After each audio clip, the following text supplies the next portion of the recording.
fire sign, Aries, Leo, and Sagittarius. Kumusta kayo guys? Okay, so fire sign, maraming salamat po sa walang sawang pagsubaybay sa ating mga reading, and kung kayo ay bago pa lang sa ating channel, mag-subscribe na po kayo guys.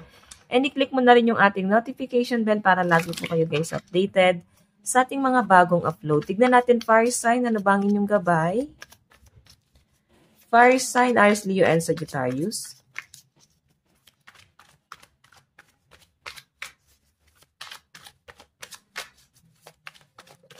Okay, so fire sign, meron tayong King of Wands. So, I think yung iba sa inyo, kung ikaw ay may lalakarin, siguro hindi mo alam yung daan. Ayan, no? Kung hindi mo alam, syempre kailangan magtanong, no? Para mas madali mo mahanap. Or kung hindi ka pa sure, siguro kung may lalakarin ka ngayon or may plano kayong umalis ngayon, pwede pa daw magbago yung isip ng iba dito or pwedeng makaramdam kayo na parang tinatamad kayong umalis ngayon. Okay, saan nakikita ko rito guys? Ayan no. Or pwedeng may pagplano kasama yung mga friends mo or umuwi sa province, kasama yung family. Pwedeng mawawala ng gana yung iba sa inyo. Parang gusto niyo lang muna magpahinga, matulog, lalo na weekend. Okay. Iba sa inyo guys, sa nakikita ko rito, possible na baka meron kayong celebration na gaganapin or pupuntahan. Birthday, binyag, kasal. Pwedeng mag-aalangan ka kung pupunta ka ba doon kasi nga pagod ka na or wala ka na sa wala ka na sa wisyo ngayong araw. Okay? Parang gusto mo lang itulog mo na yung pagod mo kasi sa weekdays ang haba ng naging pagod mo, wala ka masyado naging pahinga. So, tignan natin fire sign, ano pa ang inyong energy? Fire sign, meron tayong 9 of Swords. Okay, so guys, sa pinapakita sa akin ng inyong energy, siguro mawawalan ka ng gana kasi sa mga disappointment mo. Or pwedeng, parang ngayon mo mararamdaman yung pagod sa sobrang sipag mo nitong mga nakaraan. Ngayon mo mararamdaman yung parang napagod ka pala or napapagod ka pala, no? So, sobrang sipag mo. And, makakaramdam ka na parang, alam mo yung energy na parang sobrang bagsak yung energy mo ngayon. Hindi ko naman nakikitang down ka or broken-hearted, something like that. So, nasa-sense ko guys, parang nakakaramdam ka lang ng katamaran talaga ngayon. O, parang pagod talaga. O baka may hangover yung iba sa inyo. Tignan natin fire sign. Meron tayong Page of Wands. Okay ba sa inyo guys? Kung ikaw ay nasa bakasyon, siguro ito na naman, balik na naman sa realidad, uwi na naman kayo sa inyo. Mapifeel mo na naman yung stress. Parang narelieve mo na siya ng ilang araw sa pinapakita sa akin. And siguro parang manunumbali ka na naman sa dati na back to reality ka na naman. Okay? Marami ka rin daw bayarin dito. Tignan natin fire sign. Ano pang ipapakita ng inyong gabay? Ano tong King of Wands?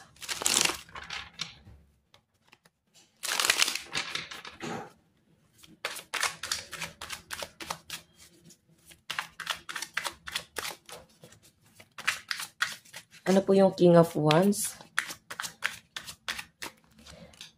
Okay. So, yan guys. Meron tayong Queen of Wands. Okay, so tignan pa natin. Siguro yung iba sa inyo guys, nakakapamuhay ka ng mag-isa, payapa. Ayan, nag-explore ka Tignan natin, meron tayong Ace of Swords.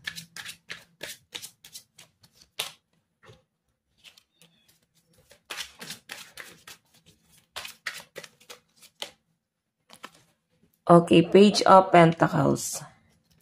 So, I think yung iba sa inyo,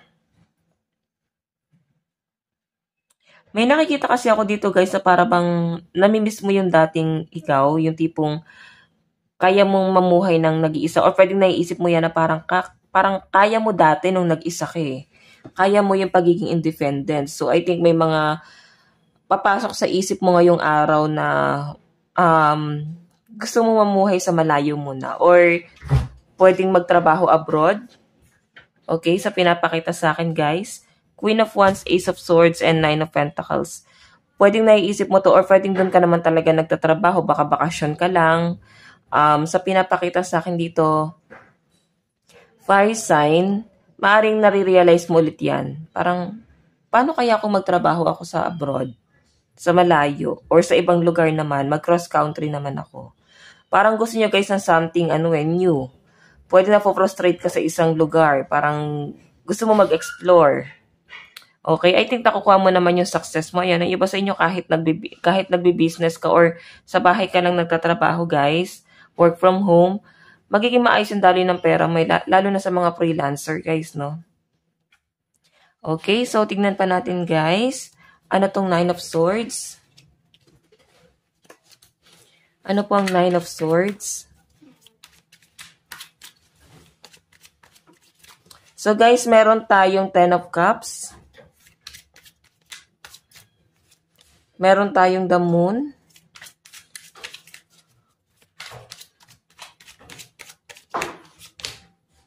Actually, nalulungkot ka. Siguro, dati kayong alam mo yung feeling na nakakaluwag-luwag. Or pwedeng kabaligtaran. Dating sobrang hirap ng pamumuhay nyo and nakukuha mo yung success sa family. Yung iba naman dito guys, since may disappointment kang nararamdaman dito, parang may kulang. Nakukulangan ka sa nakukuha ng family mo or napoprovide mo sa family mo. Gusto mo ng ayos lahat, settled, ganon, or ma-provide mo lahat sa family mo. Okay? So guys, ngayon siguro meron kayong business na nalugi or pwedeng nawalan ka ng trabaho or wala kang work or pwedeng nalulungkot ka kasi gusto mong ibigay yung stability sa family mo. Okay? Yun nga lang guys, maaaring hindi mo alam kung paano mo siya makukuha dito. Nandun ka kasi sa point na nape-pressure mo yung sarili mo. Hindi ka nagiging kontento. Okay? Nawawala ka sa focus sa parang kailangan maging grateful ka or parang kahit sa lahat ng aspeto guys, dapat matutong magpasalamat guys eh. So I think nawawala ka doon. Okay? Siguro dahil sa frustration mo to guys. Yung tipong ito yung everyday routine mo. Parang nagiging natural na lang siya sa inyo guys. Walang bago. Okay? Tignan natin ano ba tong Page of Wands. Ano po ang Page of Wands?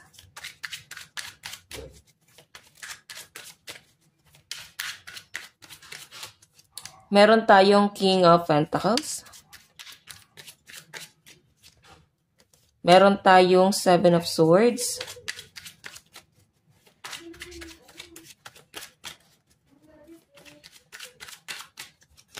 Okay. Meron tayong Queen of Swords. Tapos nag-flip yung The Lovers. May nakikita ako dito guys na parang babawi daw sa inyo yung person mo. Yun na gusto kanya ulit makuha. Pero kasi kung makita mo may hangin sa paligid mo. So I think medyo cold ka na. Cold ka pa rin sa kanya. Siya kasi guys, nag-aantay pa rin no. Kahit mabagal yung energy sa inyong dalawa. Nandun pa rin siya sa point na parang kampante pa rin siya kahit papano. Kahit cold na yung treatment mo sa kanya or pakikitungo mo sa kanya. May iba ka kasing plano or pwedeng may iba kang nare-realize na parang naging masaya ka siguro nang nag-iisa. And maaaring yun yung tumatatak sa isip niya guys. Okay, so tignan pa natin. Pagdating naman sa love life niyo guys. Okay, kukunin ko lang guys yung isang card. Okay, pagdating po sa love life ni Fire Sign.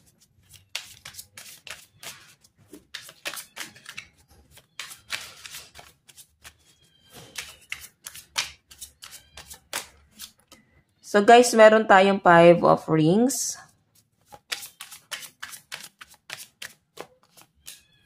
Meron tayong The Gossip. Okay. Okay, so fire signs sa pinapakita sa akin, may mga naiinggit sa inyo pagdating sa love life mo. Parang ang tingin nila dito, napakaswerte mo. Napakapalad mo pagdating sa relationship mo. Ayan, no, may mga nagchichismis pa nga sa inyo dito, guys, eh. Para bang ang swerte ni fire sign sa person niya kasi maaring nagpo-provide sa inyo. Okay? Napaka-responsible nitong taong to, guys, sa pinapakita sa akin. And, kung makita nyo, nandito yung 7 of flutes. So, para bang sinasabi dito na ang swerte niya kasi nag-try siya ulit, magmahal ulit. Okay? So, I think swerte ka sa person mo kahit may mga conflict kayo, guys. Okay? Mararamdaman mo na babawi siya sa inyo. Tignan natin, guys. Love advice. Meron tayong free yourself. So, saan mo ba kailangan palayain ang sarili mo? I think sa mga doubt na nararanasan mo. So, meron tayong true love. Diba? Palayain mo yung sarili mo sa isang bagay, sitwasyon, trauma, kasi maaring nabablock mo yung energy dito sa relationship ka ng person mo. Mensahe sa'yo ng person mo, meron tayong I am afraid to contact you. So, I think siya to, guys, na hindi pa rin niya, guys, alam kung paano maging malaya. O hindi siya, guys, makawala. Na-stuck siya. I think, mahal ka ng taong yon. Kung wala kayong pag-uusap, natatakot siya na kontakin ka. Natatakot siya na mag-reach out. Okay? So, meron tayong there's hold, perception, surrender, dissolve, and illusion.